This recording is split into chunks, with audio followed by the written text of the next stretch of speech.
Mari Bapak Ibu Saudara yang dikasihi Tuhan, kita berdoa sebelum membaca merenungkan firman-Nya. Kami kembali datang dalam ucapan syukur, terima kasih Tuhan, karena sungguh Engkau baik dan menyatakan kebaikan-Mu di dalam kehidupan kami. Kembali kami akan membuka firman-Mu, kami mohon bukalah juga hati kami.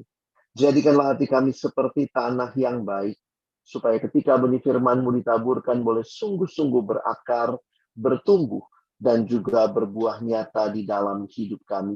Berkati hamba-Mu yang menyampaikan, semua kami yang mendengar.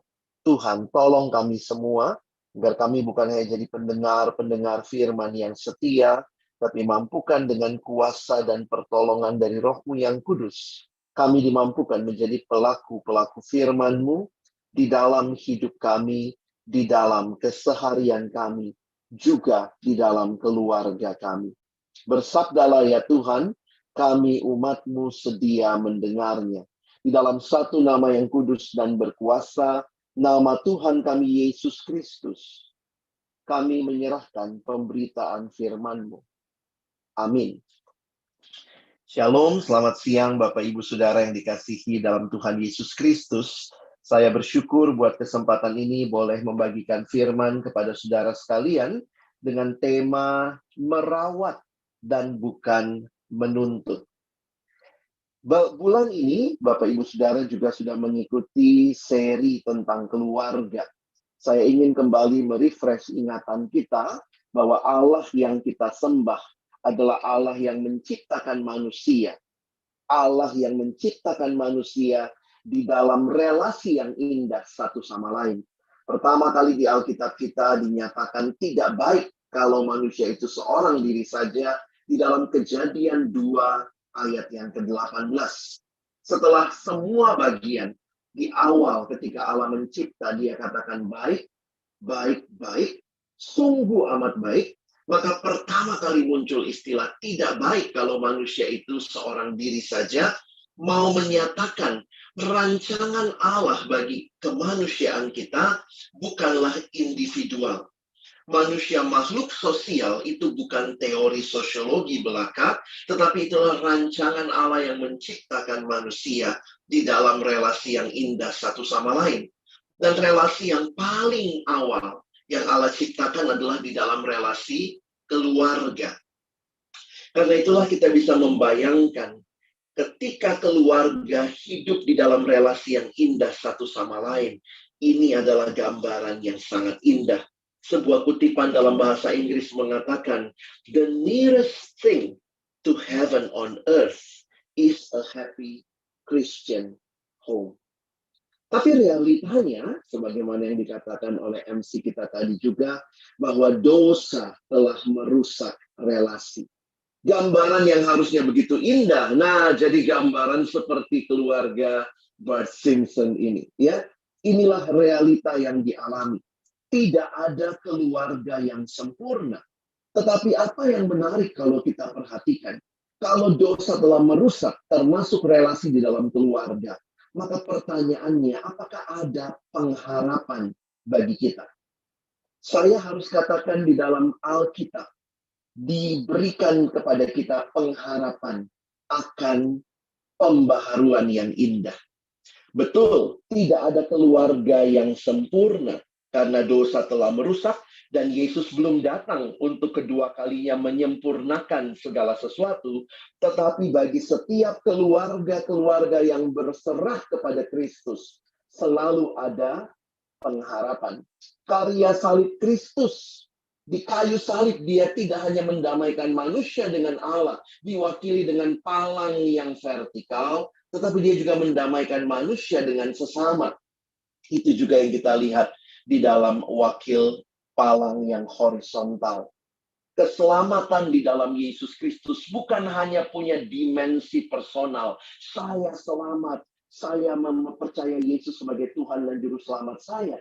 Tetapi pembaharuan itu juga membawa dimensi sosial.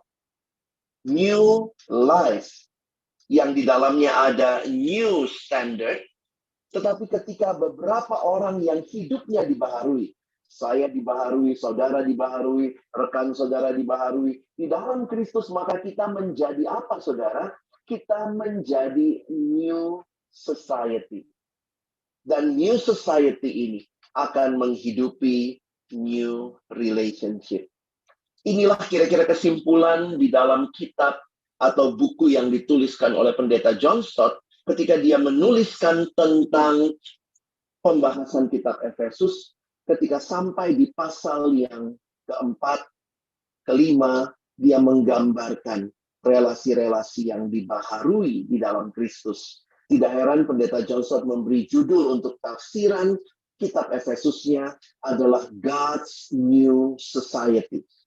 Allah tidak hanya menebus individu, tetapi membaharui mulai dari tempat yang paling kecil, pembaharuan di dalam keluarga, dan keluarga-keluarga yang dibaharui membentuk sebuah society yang juga dibaharui bagi kemuliaan Tuhan.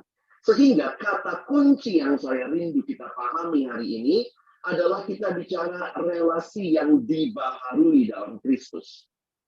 Jadi yang akan kita baca ini adalah relasi yang dibaharui dalam Kristus. Karena mungkin seringkali waktu kita baca Alkitab, kita pikir, aduh Tuhan, kok susah banget tuntutannya ya. Gimana mungkin, aduh relasi kami udah hancur. Tetapi kalau kita mengalami dibaharui di dalam Kristus, maka ini bukan hal yang tidak mungkin.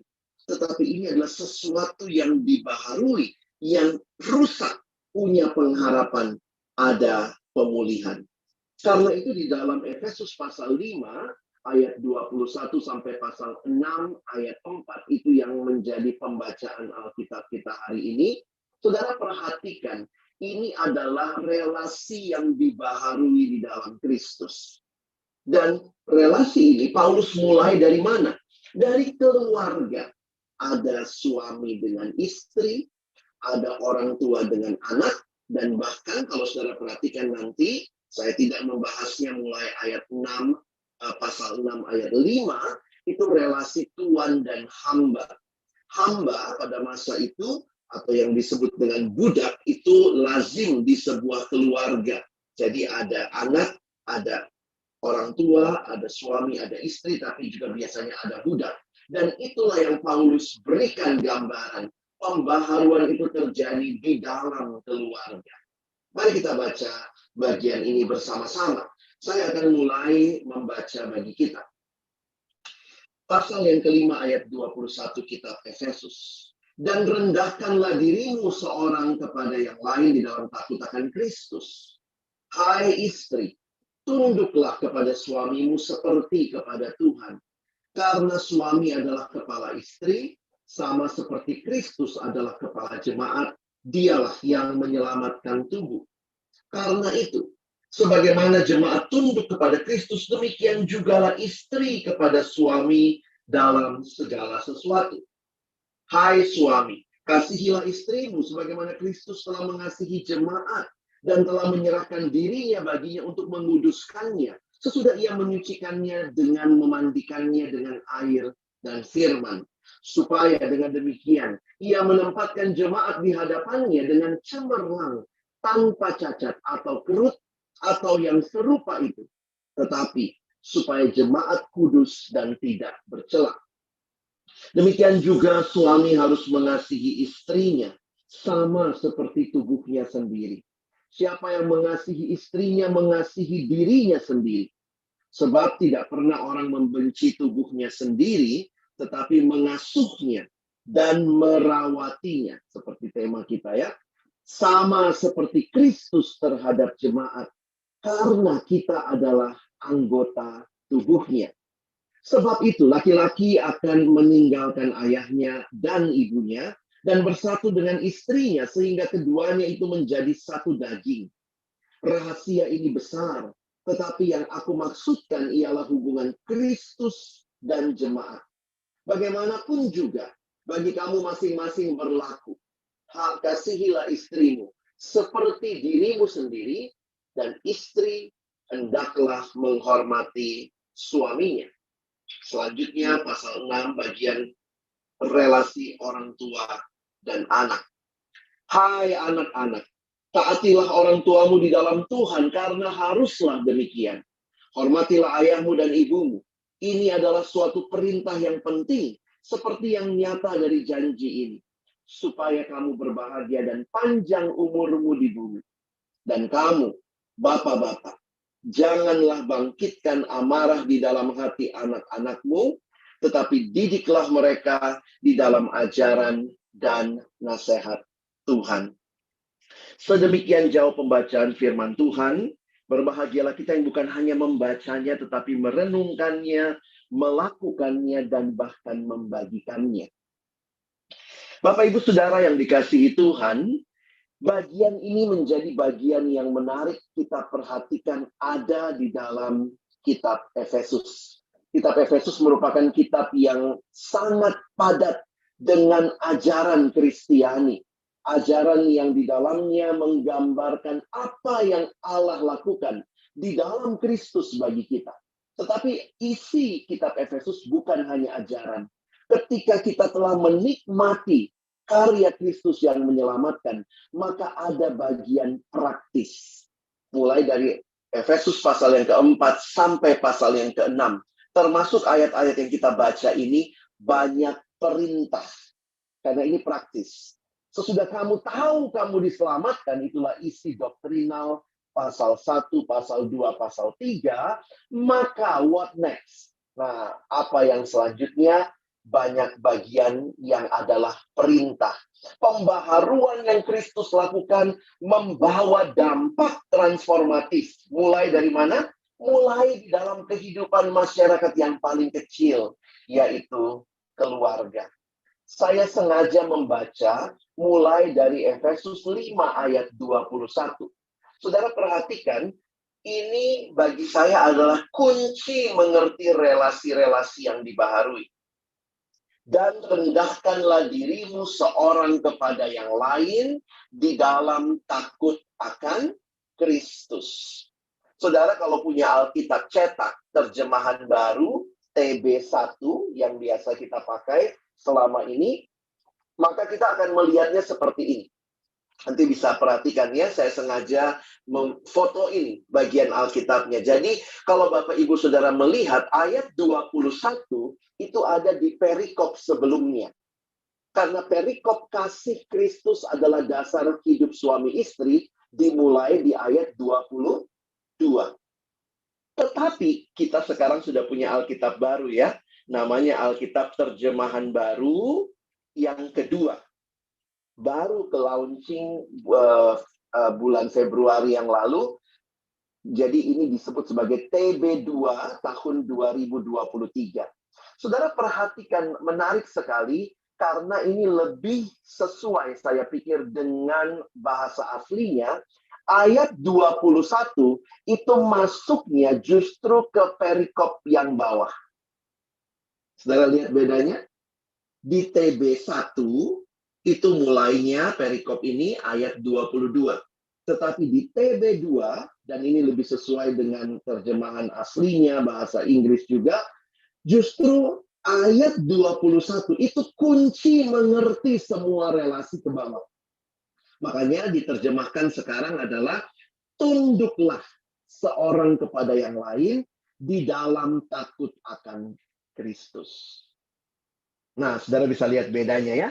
Kenapa? Karena bagi saya waktu memperhatikan kata tunduklah, itu kata perintah, itu bagian yang penting.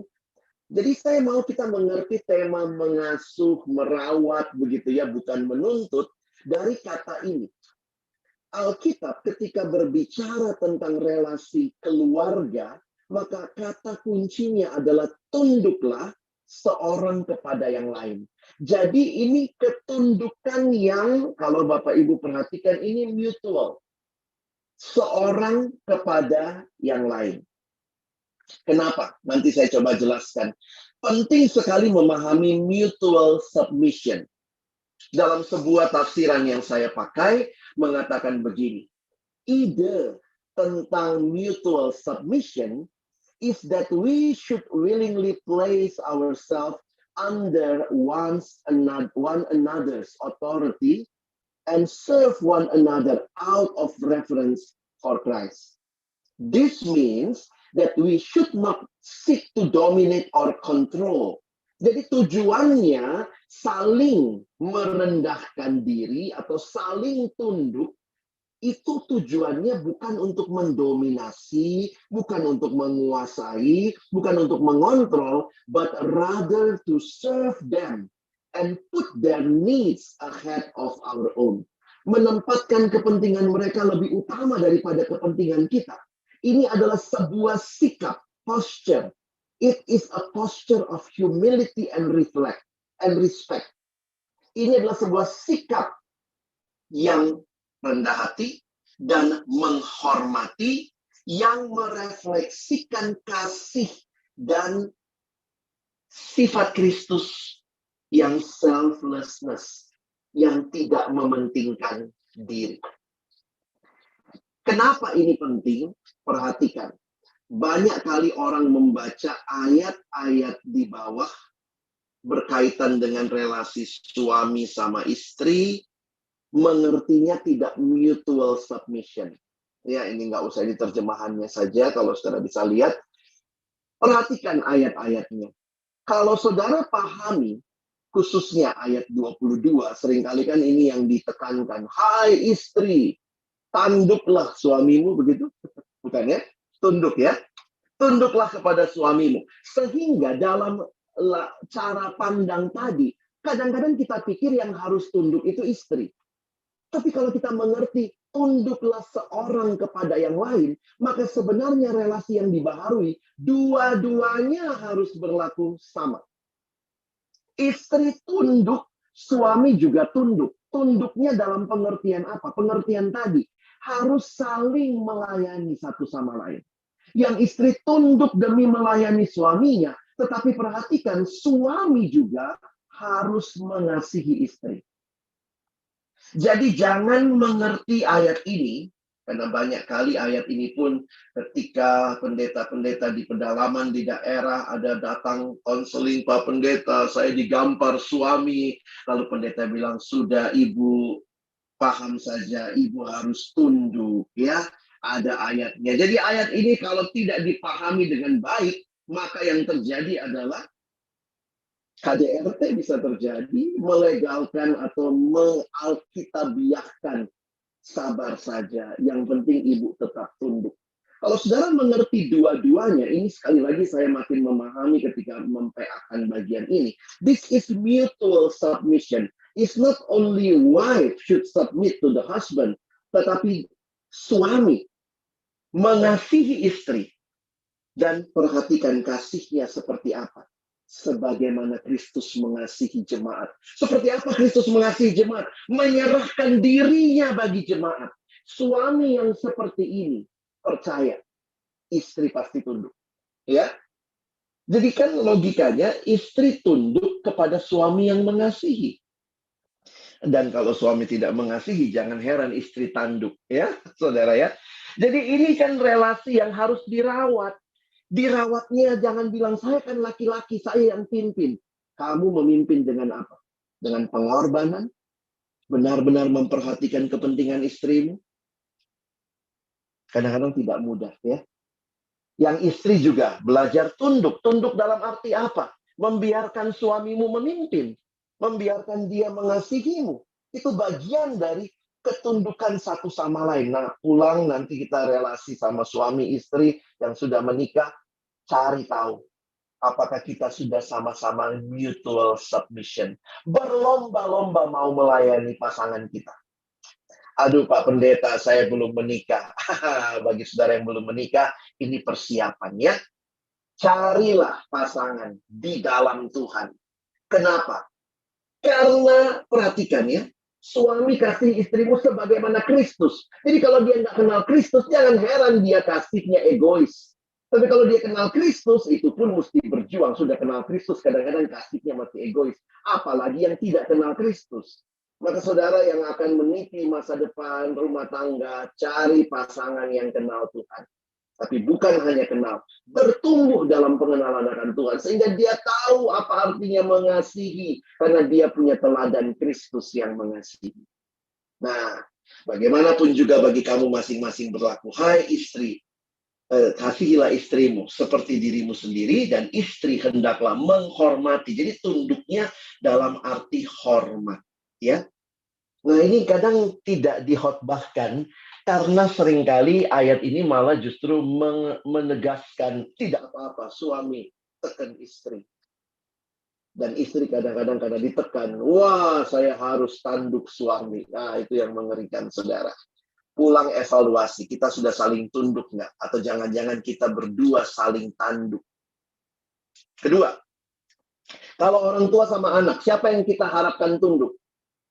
Udah pastikan anak harus tunduk. Tapi kalau baca lagi idenya pasal 5 ayat 21, orang tua juga harus tunduk. Dalam arti apa? Orang tua harus melayani, memberi yang terbaik buat anak. Hai anak-anak, taatilah orang tuamu di dalam Tuhan. Karena haruslah demikian. Hormatilah ayahmu dan ibumu. Ini adalah suatu perintah yang penting. Seperti yang nyata dari janji ini. 10 hukum Taurat, hanya perintah nomor 5 ini. Hormati ayahmu dan ibumu yang ada janjinya. Yang lain nggak ada, ya. Jangan ada padamu Allah lain. Ingat dan kuduskan hari Sabat. Jangan membunuh, jangan mencuri. Stop sampai di situ. Tapi ketika dikatakan hormati ayahmu dan ibumu, seperti yang nyata karena ada janji supaya kamu berbahagia dan panjang umurmu di bumi. Gambaran ini menyiratkan betapa pentingnya relasi yang paling kecil yang Tuhan berikan. Kata kunci untuk anak adalah taati dan hormati. Itu 2 kata kunci. Kata kunci untuk orang tua, ini walaupun disebut bapak-bapak, tapi ini tentunya bukan hanya buat bapak, ya. Bapak, jangan bangkitkan amarah dalam hati anak-anakmu. Jadi kalau Bapak Ibu terus bikin anak kesel, jangan-jangan Bapak Ibu tidak belajar tunduk dalam arti melayani mereka. Bukan berarti nggak boleh marah, ya. Beda loh dengan nggak boleh marah sama bangkitkan amarah. Bangkitkan amarah itu ya anak bikin apa saja dikritik, dicari-cari salahnya. Tapi memang mereka salah. Nah, hati-hati kita berpikir, ya saya orang tua selalu benar, anak harus tunduk sama saya. Anak akan tunduk kepada orang tua yang apa? Yang mendidik mereka di dalam ajaran dan nasihat Tuhan. Memang tidak mudah. Didik itu bicara bukan hanya knowledge. Di dalam bahasa Alkitab, it's not only teach, but train.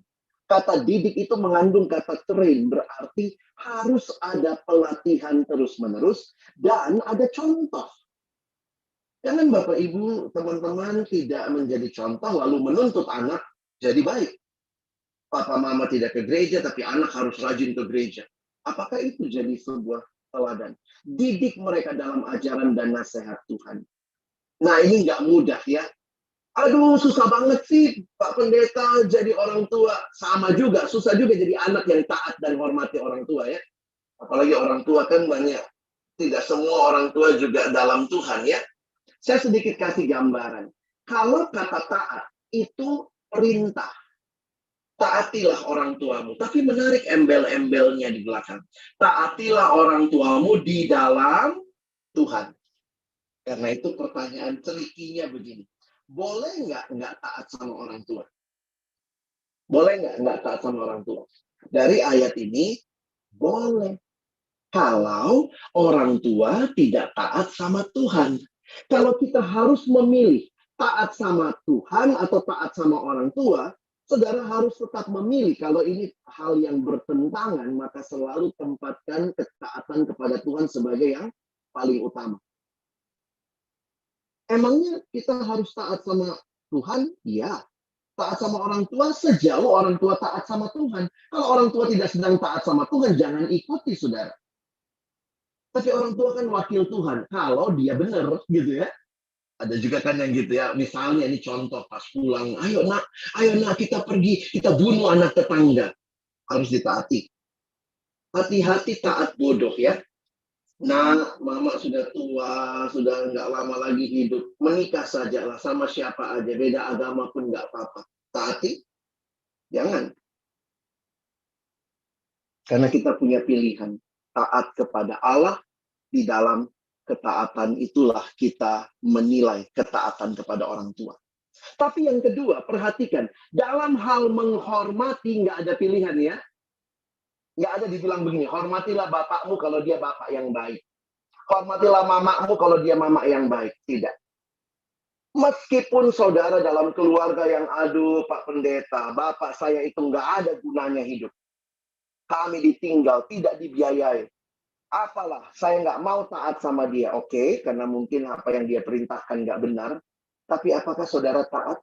Apakah saudara hormat maksud saya? Hormatilah, tidak memandang apa yang dia lakukan bagi saudara. Tapi memandang kepada apa yang Tuhan tempatkan sebagai sebuah struktur. Dia orang tua, mereka adalah orang tua. Kadang-kadang kalau orang tua kita tidak taati, ikut juga nggak hormat. Apa bapak macam begitu? Minta anaknya bunuh orang ya. Tapi pertanyaannya, apakah kita masih punya respect kepada mereka? Ini tidak mudah. Jadi orang tua nggak mudah, jadi anak juga sama nggak mudahnya. Tapi semua punya pengharapan di dalam Tuhan. Sehingga ketika seorang teman tanya kepada saya, sekarang banyak yang punya mulai anak remaja. Aduh, parenting remaja ini susah sekali ya Kak Alex ya. Saya bilang, ya. Jadi apa yang harus kami lakukan? Beritakan Injil kepada anak. Supaya dia kenal siapa Tuhan. Dia tahu hanya dalam Tuhan. Saudara ingat kata kuncinya ya. Tunduklah seorang kepada yang lain di dalam takut akan Kristus. Jadi kalau kita lihat, aduh keluarga saya belum sempurna, saya butuh pemulihan. Tidak ada cara lain. Beritakan firman. Sehingga pemulihan itu akan saudara alami dalam waktunya Tuhan. Karena apa? Standarnya semua seperti Kristus. Seperti Kristus. Nah saudara, disinilah tugas mengasuh, merawat jadi panggilan kita. Kadang nggak mudah ya. Saya ingat sebuah doa yang disebut Serenity Prayer. Kira-kira bahasa Indonesianya ada yang menerjemahkannya begini. Tuhan, berikanlah saya ketenangan di hati untuk menerima apa yang tidak bisa diubah. Jadi kalau nggak bisa diubah, kasih saya ketenangan. Dan keberanian untuk mengubah apa yang bisa saya ubah. Yang bisa diubah butuh keberanian. Dan hikmat, wah ini menarik, untuk membedakan mana yang bisa dan mana yang tidak bisa diubah. Saudara, kenapa doa seperti ini menarik waktu bahas keluarga? Karena ingat, ada hal-hal yang tidak bisa diubah, termasuk saudara dan saya nggak bisa ubah keluarga kita kan. Ada yang pernah pesan sama Tuhan, saya minta dong keluarga saya, bapak saya si ini ya, mama saya si ini ya. Kita nggak pernah bisa pesan ya. Katanya kalau Bapak Ibu nanti list ya, ada 10 hal dalam hidup yang kita nggak pernah bisa pesan. Tapi Tuhan kasih sama kita. Jadi kalau Tuhan kasih tidak bisa diubah, ya kita mesti minta ketenangan, keberanian. Tuhan berikan saya kekuatan ya, karena Tuhan pasti punya rencana. Contoh ini yang nggak bisa diubah ya. Jenis kelamin. Kan nggak ada yang pernah mesen jadi laki perempuan. Tapi sekarang kan bisa operasi Pak Pendeta, itu urusan lain. Tapi awalnya kan nggak bisa diubah. Orang tua, keluarga. Kita nggak bisa mengubah urutan lahir. Siapa yang abang, siapa yang kakak. Udah dikasih dari sononya. Kita nggak bisa pilih mau di suku apa lahirnya, golongan darah, dan seterusnya ya. Nah, tapi ada hal-hal yang bisa diubah. Yang bisa diubah adalah sikap kita. Kebiasaan-kebiasaan buruk ya harusnya bisa diubah. Sifat yang buruk, karakter yang buruk ya harusnya bisa diubah. Ada orang-orang yang suka kebalik ya. Saya memang pemarah, mau apa? Biar aja saya terkenal paling pemarah di divisi saya. Apa gunanya saudara dikenal seperti itu? Itu bisa diubah ya. Jadi jangan sibuk mengubah yang tidak bisa diubah, tapi belajarlah untuk berani mengubah apa yang harus diubah. Karena kita harus seperti Kristus. Dan Tuhan mengasihi kita untuk bukan terus seperti itu. Dia mau kita terus hidup berubah. Saudara yang dikasihi Tuhan, beberapa slide terakhir ini hanyalah menegaskan kepada kita bagaimana ketaatan kepada Kristus harusnya membawa kita juga untuk terus hidup bagi Allah. Kalau saya coba bayangkan ini sedikit untuk kita mengerti ayat-ayat tadi ya. Dalam terjemahan yang lain, saya ambil terjemahan bahasa Indonesia sehari-hari. Nah, saudara-saudara yang menjadi ayah, janganlah memperlakukan anak-anakmu sedemikian rupa sehingga mereka menjadi marah. Mesti belajar juga orang tua ya, seni untuk gak bikin anak marah, tapi juga tetap tegas. Sebaliknya, besarkanlah mereka dalam tata tertib dan pengajaran Tuhan. Terjemahan lain, terjemahan firman Allah yang hidup, FAYH. Dan sekarang sedikit nasihat kepada para orang tua. Jangan terus-menerus menggusari dan mencari-cari kesalahan anak-anak saudara, sehingga membuat mereka marah dan jengkel. Tetapi didiklah mereka dengan tata tertib yang penuh kasih sayang, dan menyukakan Allah dengan saran-saran dan nasihat-nasihat berdasarkan firman Allah.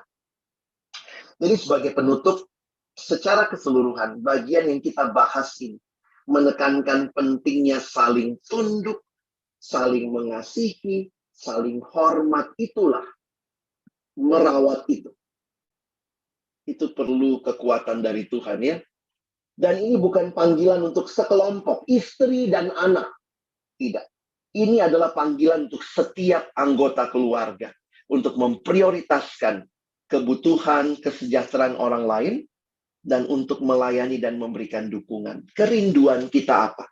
Ketika prinsip-prinsip ini diaplikasikan, keluarga dapat berkembang dan menjadi kesaksian yang kuat tentang kasih dan anugerah Tuhan. Kiranya Tuhan menolong kita boleh merefleksikan prinsip-prinsip ini di dalam hidup kita, di dalam keluarga kita, bagi kemuliaan namanya. Amin. Mari berdoa meresponi firman Tuhan. Terima kasih untuk firman-Mu. Tolong kami berjuang menjadi pelaku-pelaku firman. Dan di dalam keluarga kami, kerjakanlah pemulihan, pembaharuan itu ya Tuhan. Karena memang keluarga kami tidak sempurna. Tetapi selalu ada pengharapan di dalam Tuhan untuk pemulihan. Di dalam nama Yesus yang mengasihi keluarga kami, yang telah membentuk keluarga kami, yang telah menempatkan kami tidak kebetulan di keluarga kami masing-masing, kami sudah berdoa dan bersyukur untuk firman-Mu. Amin.